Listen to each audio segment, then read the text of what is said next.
Cheer, cheer the red and the white, honor the name by day and by night, lift that noble banner high, shake down the thunder from the sky. Hello and welcome to this week's edition of the Swans Bigfooty Podcast. My name is Bonz and joining me tonight is Vonn.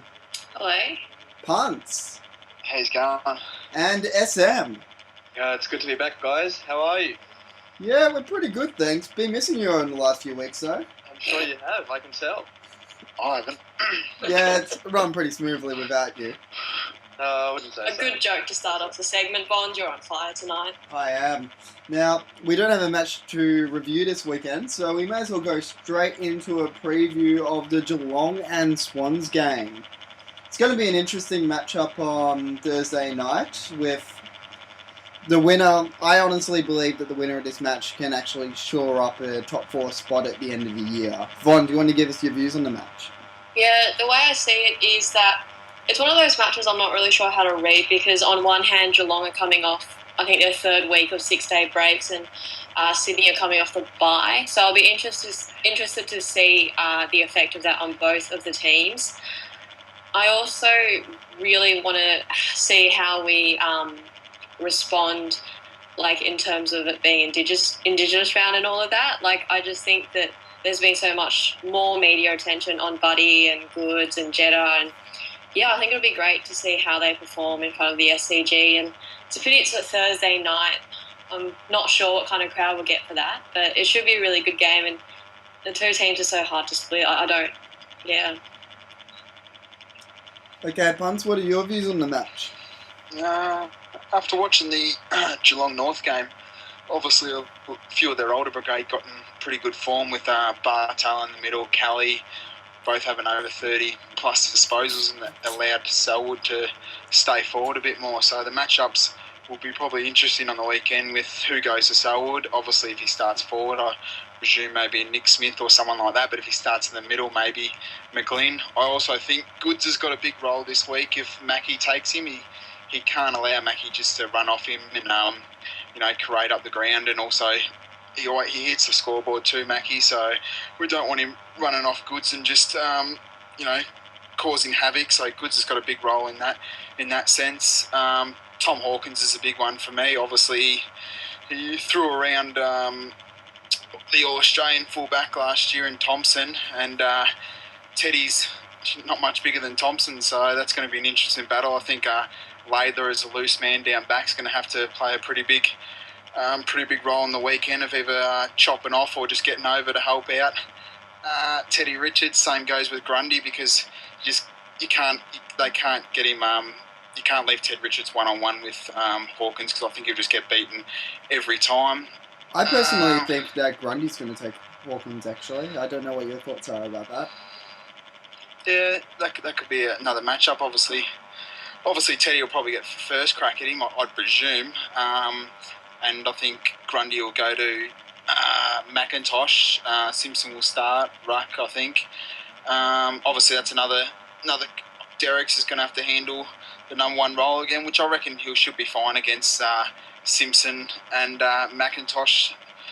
I don't know if they're going to go with Tippett this week as second ruck, or they're going to allow Sam to take some in the middle. That'll be another thing will be good to look out for. I think Harry Cunningham might get a role on Stokes or Varco. Varco's been playing a little bit off half back, so maybe a defensive forward role for Cunningham on Varco, or maybe run with Stokes and go through the middle like he did with Stanton. Obviously, Tippett Taylor will be a good matchup. Rivers will probably take Reed.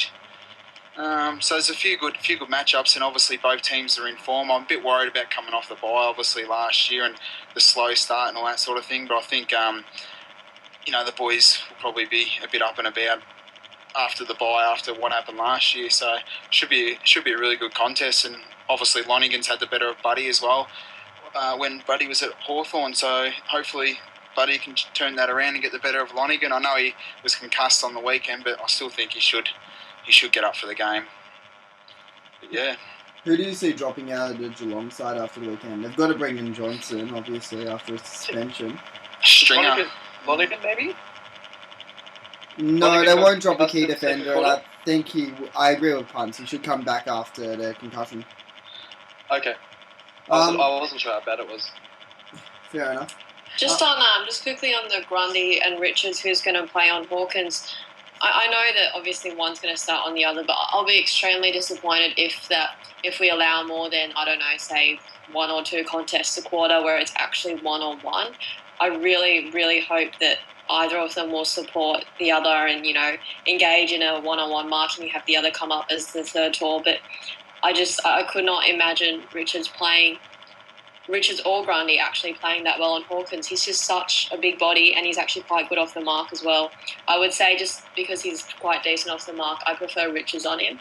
But that's just me personally. Okay, SM, what are your views on the match and obviously the Hawkins matchup?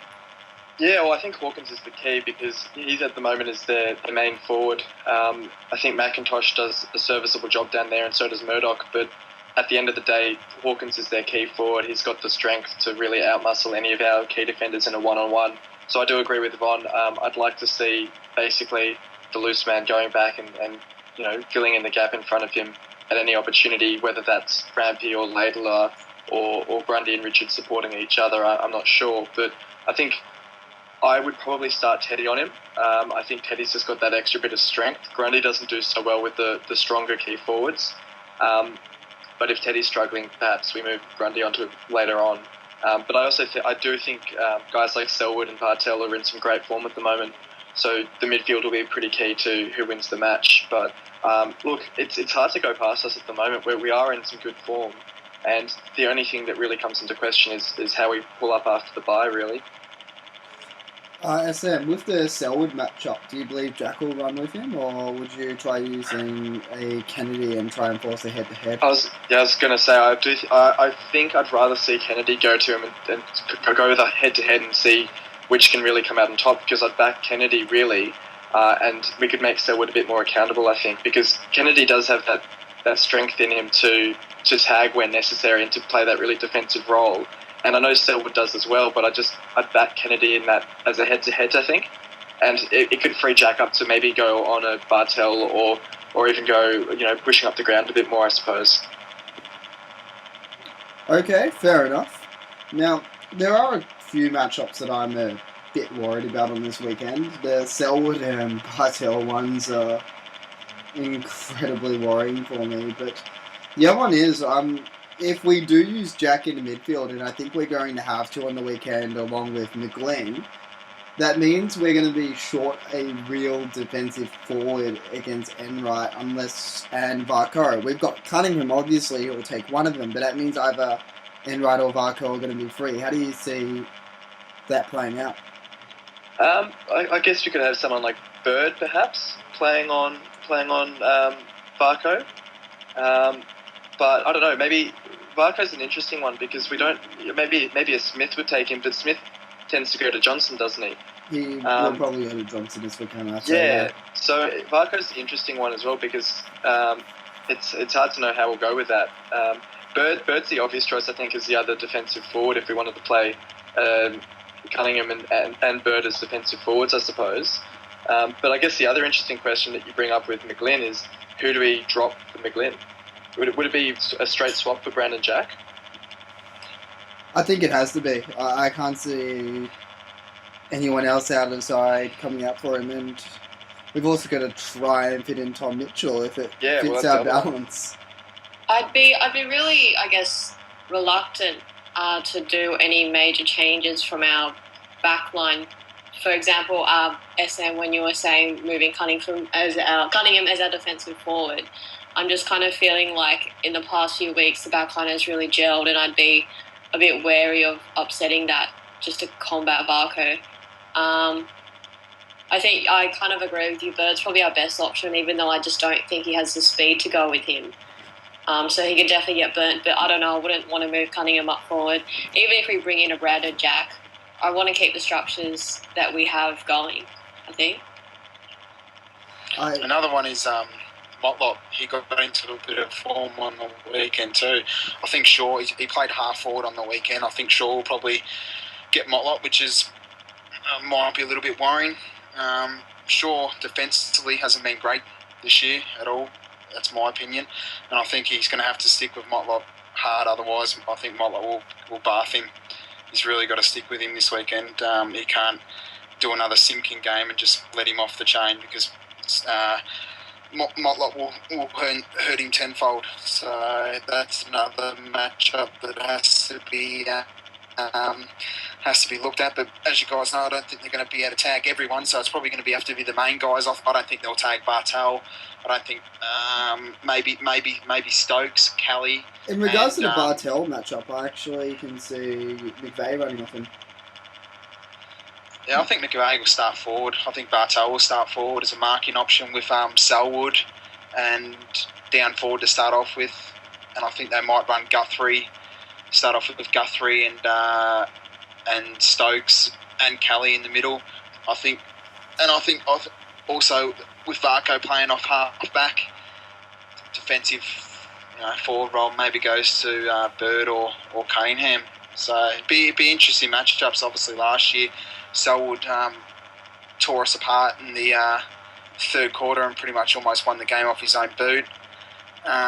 Also, we can't let him just score so easily going through the middle, coming out of defence. At the SCG, it's 3 kicks, and you hit Tom Hawkins on the chest. So that's another thing. We have to block up the corridor and try and make him go wide, because if we let them play it on their terms, with them going through the middle, they'll chop us up every time like they have the last 3 games. So that's need to block it up like Fremantle do, and then send them wide.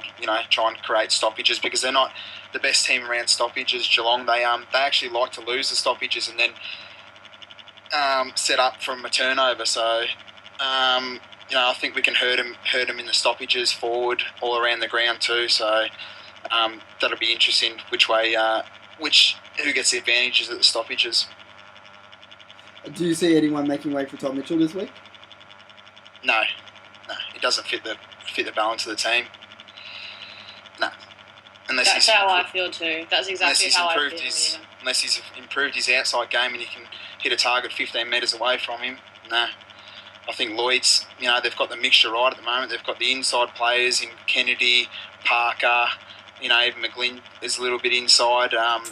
We don't need another inside mid at the moment with the outside. And I think even if Mitchell did come in, it's obviously going to be for Lloyd, so that makes Mitchell sub, because Goods will start, and I don't think Mitchell's an impact player. And I think Lloyd's better off, if they're going to go sub-wise, is a better sub, just from being an outsider, and he uses the ball extremely well as well. So unless Tom Mitchell's going to play on ball permanently, not resting forward or not off half forward, I can't see him getting a gig at the moment. I just think the inside and the outside with the midfielders at the moment's pretty much spot on, and it's a lot better than they've had it for the first couple of rounds when everyone was fighting over the same ball. Well, what I'd ask with that is, we're trying to suggest who would be a good defensive forward to use. Could we not bring him in as a defensive forward? He has good tackling ability. I mean, he's not great at kicking. He's not reliable for a couple of goals a week sort of thing, but he might be handy as a defensive forward option to have on a Motlop or someone like that. I mean, he doesn't have the speed necessarily, but in those close contests he might do all right. Who would you drop for him though? Well, that's the question, isn't it? The interesting one is, as I think was talked about on the podcast last week from what I listened to, was in terms of Goods' form. And obviously you're not going to drop Goods, but you almost have to say is Goods the weakest player in the 22 at the moment, apart from, the Brandon Jacks or whoever you have. Tom Mitchell wouldn't be able to do a defensive forward role. Yeah? Nah. From what I've seen, the twos, he's never ever played off half forward that I've ever seen him playing the twos. He's always in the middle, in and under. I don't think he'd be able to do a defensive forward role. He's not that sort of player. Obviously, Canehan's been built up as a Kieran Jack sort of player at the moment from the start. I don't see Tom Mitchell. And if he went to a Barker or someone like a Motlop or someone, I think that'd be the worst option going around, because Tom Mitchell won't be able to chase anyone down. Yeah, he's got good tackling pressure when the game's nice and tight, contested wise, but not as a defensive forward. I think he'd get run off far too easy and wouldn't give us anything. So yeah, look, I mean, I guess I was thinking, as I said, he doesn't have the speed. I'm more thinking in those tight contests around the ball up forward that he'd be able to lock it in. But yeah, no, you're right. You're right in the sense that he wouldn't have the speed to chase him down. I think we've got a really nice team balance at the moment. I don't think we should be mixing and matching our matchups just to combat a few of their players, because if we did that every single week, well, we wouldn't really have a team. And Geelong are really no different to any other team, aside from the fact that, they're playing better. I don't think we're going to do anything drastic.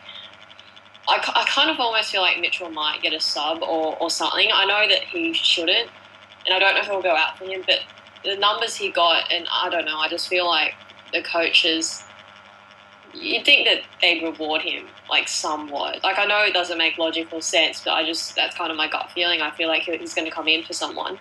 Maybe Lloyd or someone. I'm not saying I agree with it, but that's just what I think might happen. Well, do you really think that... Sorry. No, you're okay. Oh, so I was going to go off on a little bit of a tangent there, but the question that Geelong are playing better than us, are they really playing that much better than us? They beat North. I didn't say they were playing better than us. I said they were playing better than every other team in the league, pretty much. No, not every other team. What I'm trying to say is that Geelong are of a higher quality than the majority of the teams in the competition, and just because for that reason we should not be mixing our matchups just to combat that. I feel But I guess I'm asking, who do you think's in the better form at the moment, us or Geelong? They looked really, really good against North, but that was at their home ground. I don't really know. I think it's quite even. I mean, it's at the SCG, so I'm going to say we'd be favourites, but then 6-day breaks and bye. I don't really know this. Yeah, it's going to be an interesting one. It's hard to tip, isn't it, hey? Coming off the bye? It is. Not great with those tips, are you? We got the exact same tips this round. I don't know what we're bragging about. I'm not bragging. I was just mimicking what you told me, that you don't care about tipping. I would actually just say this week's matches. I don't think Geelong were that impressive on the weekend against North Melbourne. North Melbourne had barely any pressure. And I thought that at the start though, when the game was there to be won, they looked really good. That first quarter against North was extremely, extremely good, and then they definitely backed off. There's no doubt in my mind. I don't think North came back at all. There was just a Geelong pressure easing off. And I know that North didn't apply any pressure, but at the end of the day, it's still their skills, their work rate, and Tom Hawkins as well. They absolutely just killed them. Just their older brigade got in a bit of form, which they've been down the last couple of previous weeks, like with your Bartel and your Kelly. They all stepped up on the weekend, and even Motlop, coming off his injury as well. That was probably the best game. I know it was only his third game back, but he looked like he was a lot fitter too, and he can cause some damage too. It's just, it's going to be, as you said, both teams have looked good coming off their last win, so it's going to be an interesting. I cannot see it being a blowout either way. But if we can't defend the corridor and just let them do their, switch into the corridor over time, I think they'll cut us up, because they'll get Hawkins one out if they do that. But as I said, our mids have been in pretty good form, so I don't think we'll get beaten in the midfield. It'll just come down to Geelong are going to come up there, thinking they're going to win. They never go into a game thinking they're going to lose, Geelong, and they know they've beaten us the last 3 times. So I reckon it's going to be on. It's going to be really on. I reckon pressure. It'll be pressure from both sides. It's probably going to be a really good contest, but I can't see many changes. I think it'll just be McGlynn in for Brandon Jack, and Jake Lloyd will be subbing. That's about the only changes, unless, touch wood, somebody gets injured prior to the game, but that's about all I can see. Yeah, I agree with you there, fully, Punts. As much as I believe Mitchell really does deserve to get awarded for effort, until we need to rest a player or we've got someone injured, I can't see him coming back into the team at the moment. But if Lloyd was to get dropped, that'd be stiff, because Lloyd the whole year's been racking up 35, 40 touches in the twos and being best on, and he's come into the side, and when he's actually not played the sub role, he's had over 20 possessions a game, a 30-possession game against Brisbane, a goal. He had 22 possessions on the weekend, where Mitchell, the start of his year was poor.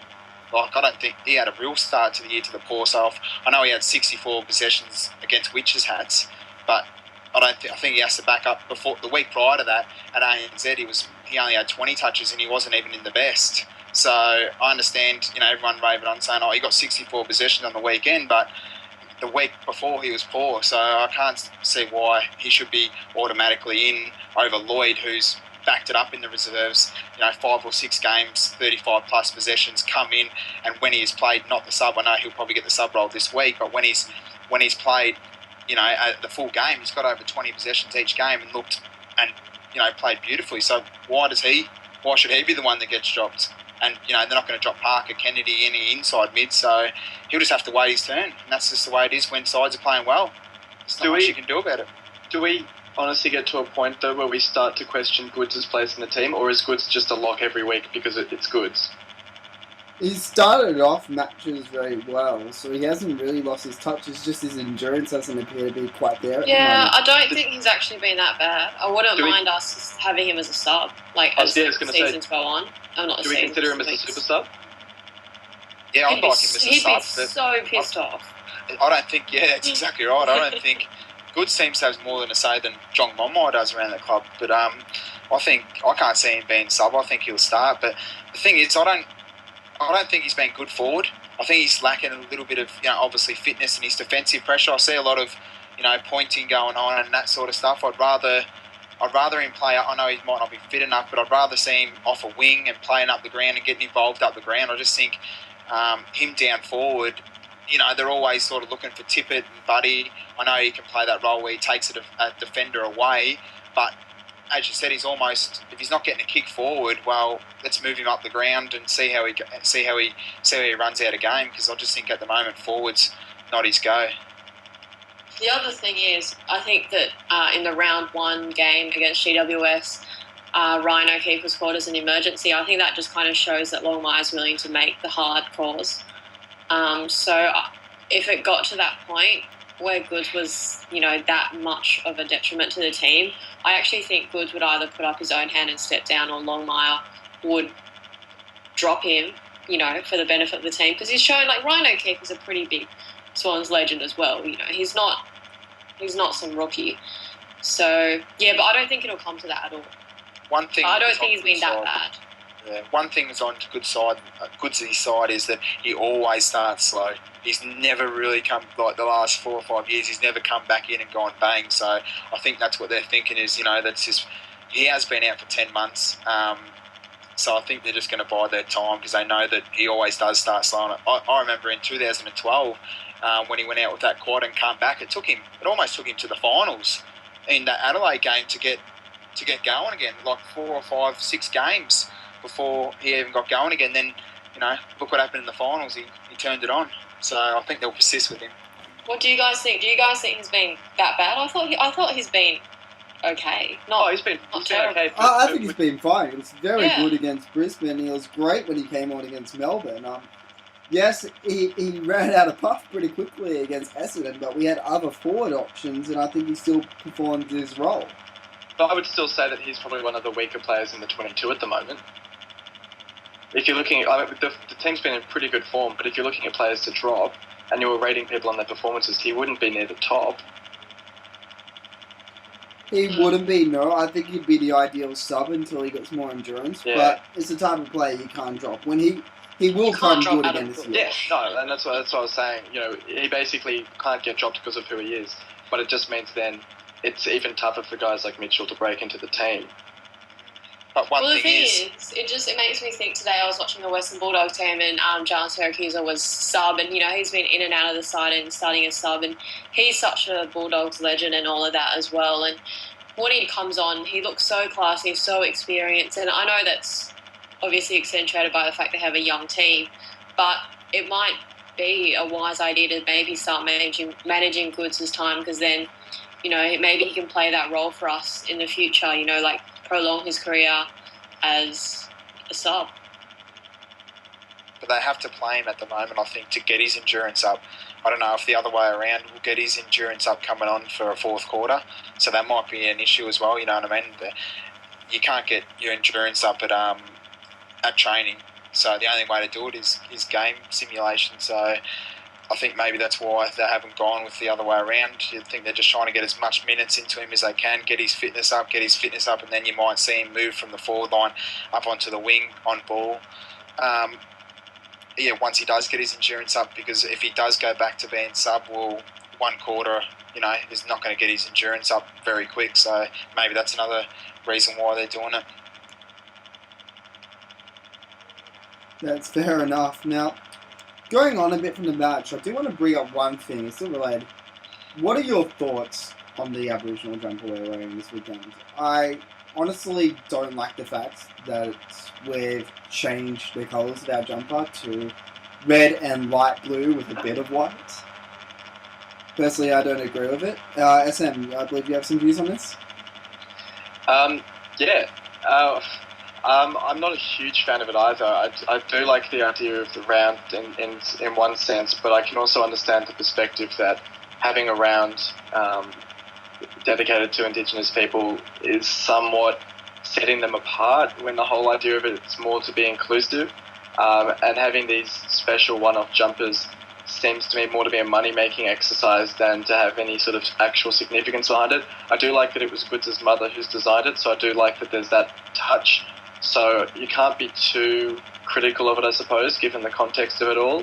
But no, I definitely kind of agree with what you're saying. Vonn? Yeah, nah. It's just not. It looks like someone, I was saying this to SM today, it looks like someone put the Guernsey in the wash with a blue shirt or something, and the white just got dyed. That's what it looks like to me. Like, I'm glad that we're celebrating Indigenous Round. I'm glad that it was designed by Goods' mother and it has personal significance, but no. That's it, no. Okay, Punts? I don't really get caught up in it. I don't really care what they wear. If it makes Goodsy play like he did last year in round 9, I'm all for it. I don't care. You're not into player fashion? Nah, I don't care about the jumper as long as they You don't play care well. about the haircuts either? Oh, I hate the haircuts. That's alright. I can't stand that. Oh, who was playing last night? Oh, sorry. Showmakers. Showmakers. That is one fucking putrid haircut. It's really coming on this year, though, the top knot. It's really coming on. Nah. Hurley's looks good. Showmakers looks good. I reckon. Gibbs is horrific. I reckon if we win against Geelong SM, you should do your hair like that. And, I won't. And post a picture to the Swans board. I don't know. What do you guys think? Should we start a hashtag? No. Well, SM I and think Von hashtags never work. We both know this. What were they Didn't they work with the flowers? No, never work. Never works. Well, proposing after 2 weeks. No. I did not propose. Oh my god. Don't be storming off another podcast, guys. Look, we may as well finish it off for this week before you storm out again. Thank you. Thank you guys for listening. This is Bonz. I've been joined by Vonn, Punts, and SM. Have a great evening and good night.